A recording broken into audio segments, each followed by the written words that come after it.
The Midnight Library. Every night at exactly 12:03 a.m., the old grandfather clock in the attic of the Rosewood Library chimed, despite being broken for over 30 years. No one had figured out why. Most people didn't even know the library had an attic. Except for Elsie. Elsie was 11, quiet, and curious. Her grandmother, the head librarian, had warned her never to go upstairs. But warnings are basically invitations with extra steps when you're 11 and curious. So, one stormy night, when the power flickered and the wind howled like a ghost with a sore throat, Elsie climbed the narrow attic stairs. At 12:03 a.m., the clock chimed. And then, something strange happened. Books began floating. Shelves creaked open by themselves. A warm, golden glow pulsed from behind the far wall, and when Elsie touched the bricks, they dissolved into dust, revealing a secret room.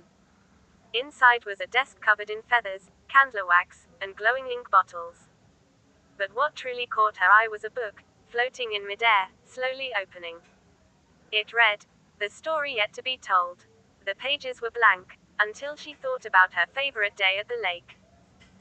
Instantly, the page filled with words and illustrations, exactly as she remembered. Then she thought of a place she'd never been, a castle in the clouds, and watched, wide-eyed, as the story began to write itself. She realized, this book could write any story she imagined. Suddenly, a voice spoke. "Be careful what you write, Elsie." She spun around. An old woman in a shimmering robe stepped forward, her eyes glowing like moonlight. "Every story you write here becomes real somewhere." Elsie's heart raced. She glanced at the book and whispered, "A world where no one is lonely." The page filled instantly.